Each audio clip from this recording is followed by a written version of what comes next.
खुदा के लिए जो हाल हमारा है वो हाल आपका भी हो जाएगा। आप आते हैं टूरिस्ट बन के, देखते हैं सब ठीक है, कुछ ठीक नहीं है। आप ले चले जाइए, वहां हजारों के लोग सड़कों पे मिलेंगे, मगर कश्मीर में कोई सड़क पे नहीं आता है। अगर आता है उसको जेल में डालते हैं। खुदा के खरगे साहब, राहुल गांधी जी और जितने भी यहाँ स्टेज पे बैठे नेता लीडर्स और यहाँ महाराष्ट्र मुंबई से आए हुए जितने भी भाई बहन बुजुर्ग बच्चियाँ, सबको मेरा आदाब, मेरा सलाम। आज मैं राहुल जी को उनकी यात्रा पूरी करने के लिए मुबारकबाद देना चाहती हूँ और साथ में कहना चाहती हूँ, राहुल जी, इस मुल्क ने, हिंदुस्तान ने गांधी जिसका नाम है उससे बड़े बड़े इम्तिहान लिए, बड़ी बड़ी कुर्बानियाँ ली हैं। चाहे वो महात्मा गांधी जी हो जिन्होंने आज़ादी की लड़ाई लड़ने के बाद इस मुल्क की आत्मा को बचाने के लिए अपनी जान दी, चाहे आपकी दादी इंदिरा जी हो जिसने इस मुल्क के लिए आखिरी कतरा खून का दिया, चाहे आपके पिताजी राजीव गांधी जी हो जिन्होंने इस मुल्क को अपने खून से सींचा। इसलिए आपके ऊपर ये जो भार है, ये जो जिम्मेदारी है, ये इसलिए आई है कि आपके नाम के पीछे गांधी नाम है, जिससे बीजेपी के लोग बहुत डरते हैं और आगे भी डरेंगे। आज मैं देख रही हूं यहाँ हम अलग अलग सोच, अलग अलग विचार के लोग जमा हो गए हैं। यही हिंदुस्तान है, यही भारत है जहां अलग अलग सोच होती है। यही हमारे संविधान ने हमें इख्तियार दिया है, अधिकार दिया है कि हम सबको मिलजुल के रहने का।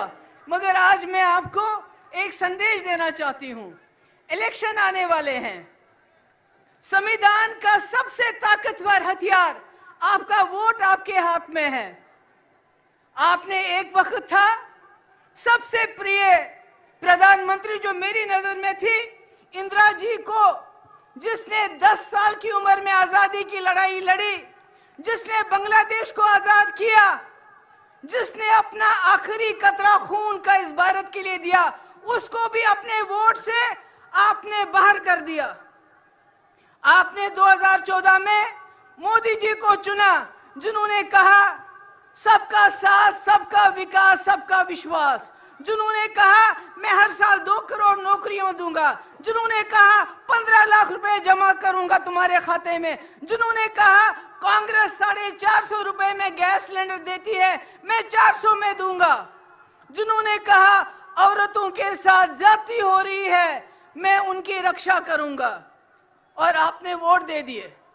मगर 2019 में उन्होंने कुछ भी ऐसा काम नहीं किया और पुलवामा के शहीदों के नाम वोट मांगे, उन शहीदों के नाम जिनके लिए सतपाल मलिक साहब कहते हैं कि उनको उनकी लापरवाही की वजह से शहीद होना पड़ा। आपने फिर वोट दिए और आज 10 साल के बाद मोदी जी न 10 करोड़ नौकरियां, न 15 लाख जमा, न औरतों की सुरक्षा, न किसानों की डबल आयु, न एमएसपी, कुछ भी नहीं। मगर आप कहते हैं 400 पार। ये 400 पार क्यों करना चाहते हैं? आप मेरी बात सुनिए, क्योंकि ये संविधान को बदलना चाहते हैं, आपके हाथ में से आपका वोट छीनना चाहते हैं, ताकि जिस वक्त आप लोग जाग जाओ, आप इनको बाहर करना चाहो, आपके वोट में वो ताकत नहीं रहेगी। हम ऐसे हो जाएंगे जैसे चीन में वो किसी को भी वोट डालते हैं, चुना एक आदमी जाता है, एक जमात चुनी जाती है। जैसे प्यूटन रशिया में चुना जाता है, मोदी जी इस मुल्क को ऐसा ही बनाना चाहते हैं कि आपके वोट को, अगर आपने इस इलेक्शन में सोच समझ के वोट नहीं डाला तो आपके वोट की कोई ताकत नहीं रही। मैं जम्मू कश्मीर से आती हूँ, वहां संविधान खत्म है, चाहे जम्मू हो, कश्मीर हो, लद्दाख हो। आप आते हैं टूरिस्ट बन के, देखते हैं सब ठीक है, कुछ ठीक नहीं है। आप ले चले जाइए, वहां हजारों के लोग सड़कों पे मिलेंगे, मगर कश्मीर में कोई सड़क पे नहीं आता है। अगर आता है उसको जेल में डालते हैं। खुदा के लिए जो हाल हमारा है वो हाल आपका भी हो जाएगा अगर आप इस इलेक्शन में सोच समझ के वोट नहीं डालेंगे, संविधान को बचाने के लिए वोट नहीं डालेंगे, इंडिया अलायंस को सामने लाने के लिए वोट नहीं डालेंगे, राहुल जी की कुर्बानियां, इनके खानदान की, इनकी फैमिली की कुर्बानियां, अगर आप उनको बचाने के लिए वोट नहीं डालेंगे तो आप भी नहीं बचेंगे।